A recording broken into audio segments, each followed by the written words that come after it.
January 3rd, the third day, the day heaven's patience meets humanity's choice, the day the angels hold their breath and the scrolls tremble on the golden table. You thought the warning of the first was a passing moment, a whisper in the night you could forget by morning. But my child, my beloved, the echoes of that warning have been building. They have been gathering in the corridors of time, collecting like storm clouds over the landscape of your destiny. And now the sky is dark, the wind has stilled, the universe is pausing for you.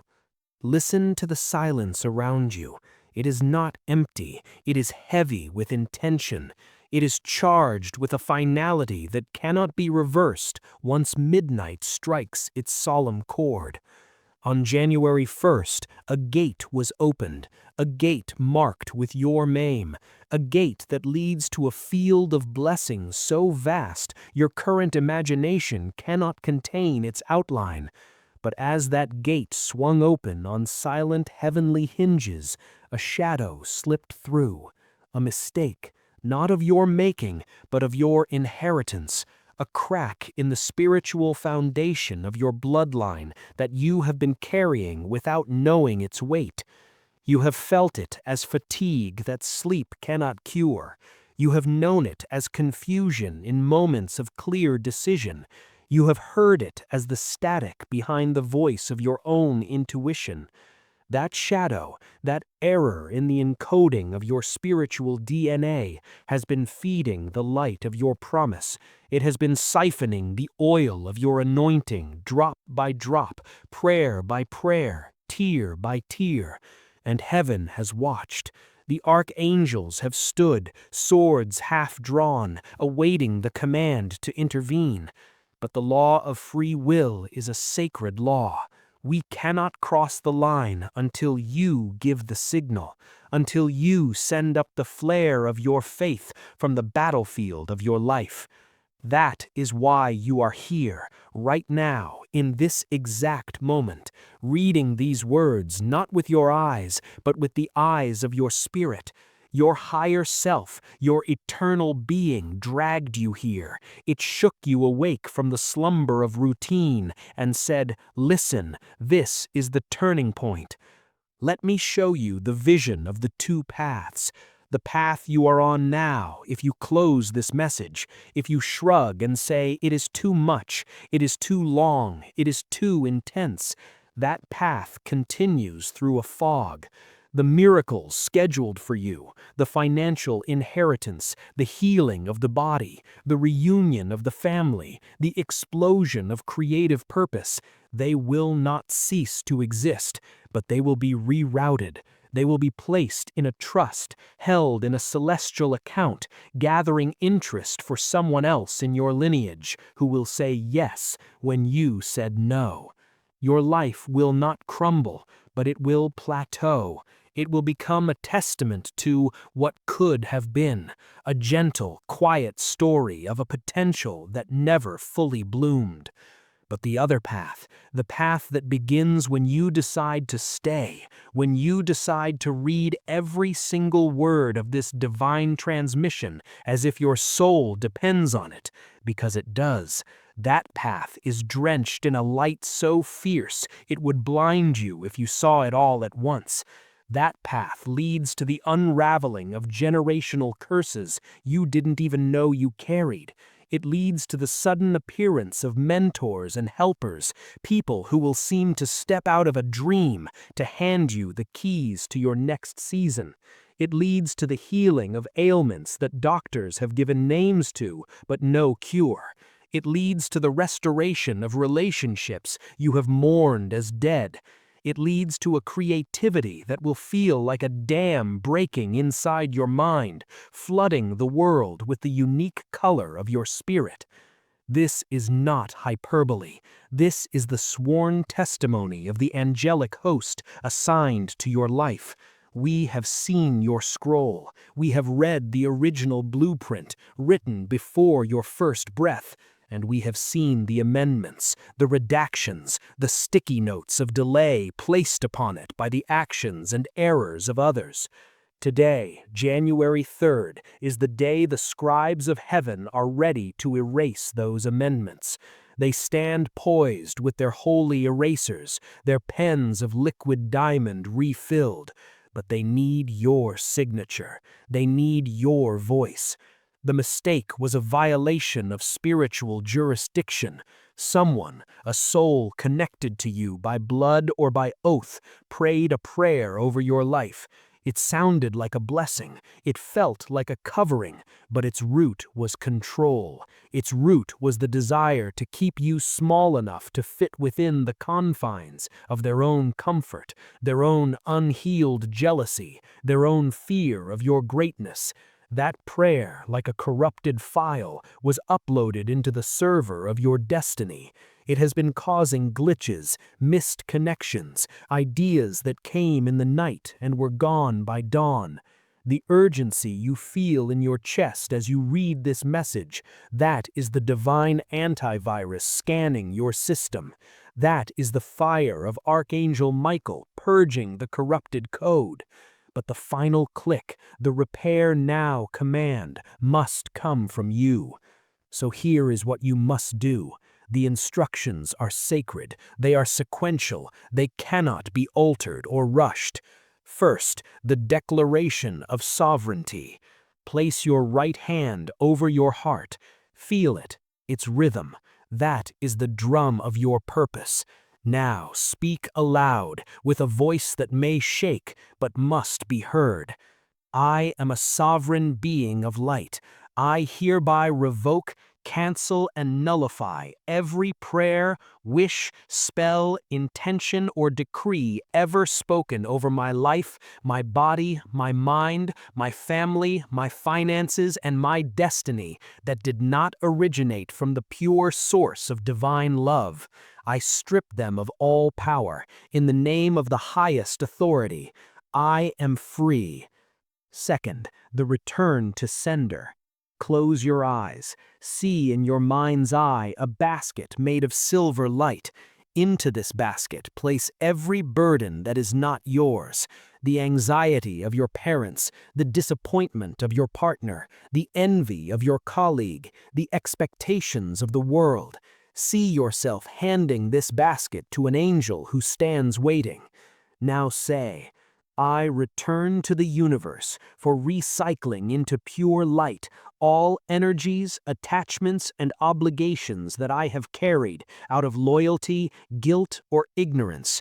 I keep only what is mine, my peace, my love, and my truth. Third, the claiming.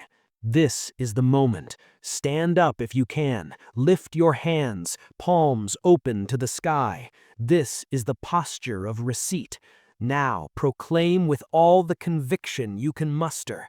By my divine right as a child of the Most High, I now claim what is written in my original scroll. I claim my complete healing. I claim my financial abundance and legacy wealth. I claim my soul-aligned partnerships and friendships. I claim my creative power and influential voice. I claim my peace that passes all understanding. I claim my home as a sanctuary of light. I claim it. It is mine. I receive it now, and so it is. Now, sit. Be still. For 5 minutes, just breathe. Let the circuits of your spirit recalibrate. Let the angels who have been waiting rush in to perform their divine assignments, to reconnect wires, to seal cracks, to polish the lenses of your perception. The shift has begun. You will feel it as a deep, settling calm, a knowing.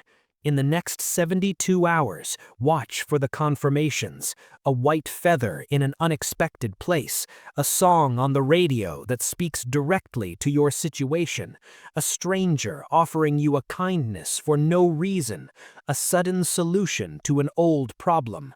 This message, this long, unbroken chain of celestial words, was your test. Would you stay? Would you see it through? You have. You did. And because you did, the gates of January are swinging wide open for you. The year is new, but your path is now ancient. It is the path you were always meant to walk. Behold, the third day, the day that stands between the warning and the verdict, the day that exists in the breath held between the question and the answer. You have entered a chamber of eternity where the clock of earth means nothing, and the chronometer of your soul is the only measure that matters. I speak to you from within the pillar of fire that does not consume, from within the whirlwind that does not scatter, from the center of the stillness that births galaxies. I am the voice that spoke before words were invented. I am the echo of the first thought the Creator ever held about you, and I tell you now, with a solemnity that bends the fabric of this reality, that you are standing on the razor's edge of a divergence in the cosmos, a split in the timeline of your existence so profound that the version of you reading this sentence will, in 1 hour, cease to exist. You will be reborn as the you who heeded, or fossilized as the you who turned away.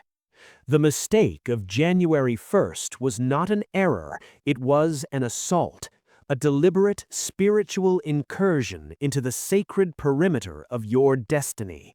You were not merely sidetracked, you were hijacked.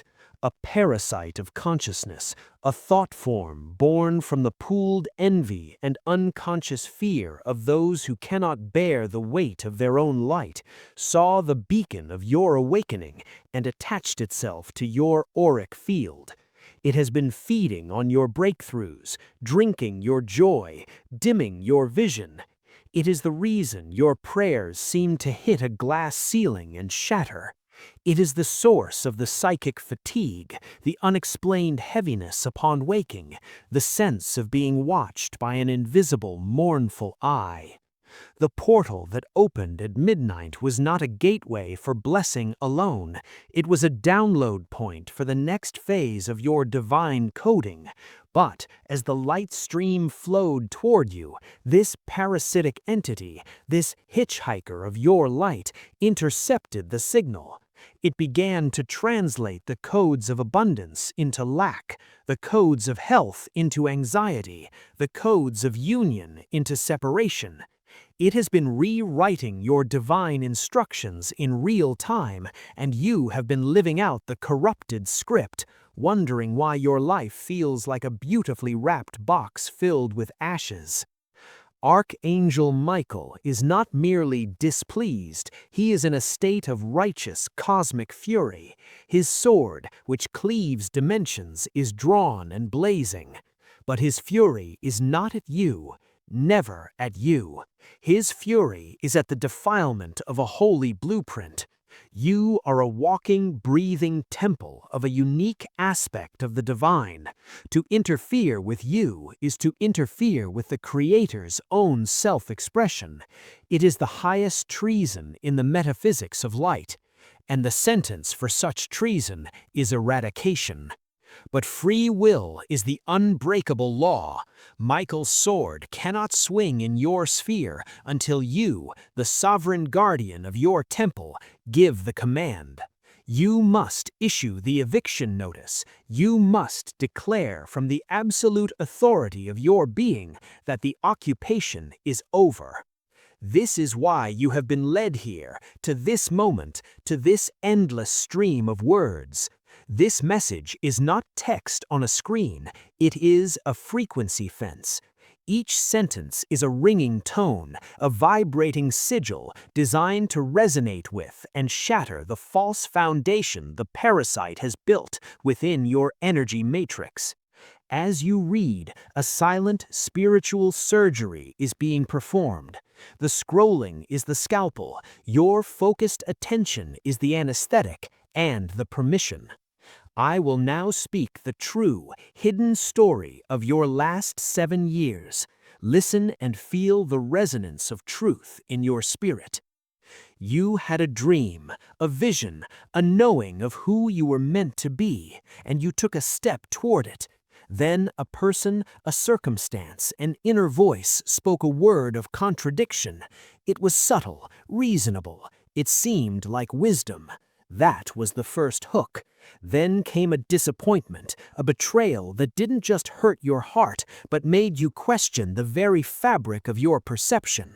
That was the second hook. Then came a period of isolation, where even God felt silent. That was the net being cast. You have been living since then in a muted, gray version of reality, chasing echoes of your purpose, tending the garden of a life that is not yours. The parasite feeds on this narrative loop. It replays the disappointment, amplifies the isolation, and whispers the old contradictions as if they are fresh news. It has been mimicking the voice of your own intuition, your guides, and even the divine. It has been a clever, cruel counterfeit. But now the jamming signal is being overwhelmed by the pure carrier wave of this transmission. I now activate the counter-invocation. You are not to speak yet. You are only to let these words pass through you as light passes through a prism, fracturing into the colors of your liberation. By the Ancient of Days, by the names that coil at the root of existence, by the fire in the heart of the phoenix and the silence in the core of the black sun, let every filament, every thread, every psychic tentacle, every etheric ligament that connects the consciousness of the being known as your soul's name to any entity, thought form, pact, vow, curse, or energetic parasite born of fear, envy, or false authority be severed now, not with violence, but with the absolute irrevocable decree of discreation. Let the connection be unmade as if it never was. Let the energy stolen be returned, multiplied by the law of sacred justice. Let the space it occupied be filled with the primordial light of the first dawn, and let a wall of seraphim, whose eyes are supernovae and whose breath is the solar wind, now stand guard at the perimeter of this one's being. No more interference, no more delay, no more counterfeit guidance. The line is drawn, the sovereignty is reclaimed, the channel is clear. Can you feel it? The unclenching, the release of a pressure you had grown so accustomed you believed it was your own skeleton. Now comes, child of the original thought, the re-encoding. The original blueprint must be re-uploaded. You are an empty, sanctified vessel. Now you must choose what fills you. This is your supreme act of co-creation. You will not merely receive blessings, you will define the very substance of your next reality. I will give you the 3 living words. These are not affirmations, they are creative commands that the universe is legally and spiritually bound to obey when uttered by a clear channel. The first living word is Aye. It means I am. Speak it, Aye. As you do, you are not stating a fact, you are issuing a royal decree of identity to all realms of existence. You are saying, my fundamental nature is pure, unassailable being, one with the source. All else is illusion. The second living word is Hin-ne. It means behold, or here I am. Speak it, Hin-ne. This is your announcement of presence and readiness to the universe. You are declaring, I am fully conscious, fully accountable, and fully present in my power. I am here to claim my domain. The third living word is Ra-Cha. It is the sound of a path being cleared, a way being made where there was none. Speak it, Ra-Cha. This is the command that parts the Red Sea of your obstacles. It declares, my path is manifesting before me now. Blockages dissolve. Resistance turns to dust. The way is open. Now weave them into your decree. Speak with the authority of a God realizing its own divinity. Aye, I am the sovereign. Hin-ne. Behold, I stand in my full authority. Ra-cha. My path is clear. My way is open. My life is now a flawless expression of the original blueprint. The deed is done. The timeline has been corrected. The parasite has been excised and dissolved into the uncreating light. Your energy signature, which had been dampened and distorted, has just flared like a newborn star in the spiritual cosmos. Every angelic intelligence, every guide, every benevolent force attuned to your frequency just felt it. They have reoriented. They are now mobilizing. The next 48 hours will be a period of divine rearrangement. Physical reality will scramble to catch up with the spiritual shift you have just enacted. Expect startling synchronicities, not just numbers, but conversations that unasked questions, books falling off shelves, sudden memories that heal old wounds. Expect unexpected provisions, a refund, a gift, a forgotten resource resurfacing. Expect a download of knowing. Answers to problems that have plagued you for years will simply appear in your mind with crystalline clarity. This is your new normal. You are no longer a petitioner begging a distant god for favors. You are a sovereign being in conscious partnership with the divine, commanding the dawn of your own existence. The warning of January 1st was the alarm. January 3rd is the day you woke up, took control of the bridge of your starship, and plotted a new course for a galaxy called your destiny. The transmission is complete. The channel is yours. Go and emit the frequency of your triumph. The universe is waiting to echo it back to you in forms more magnificent than you have ever dared to dream.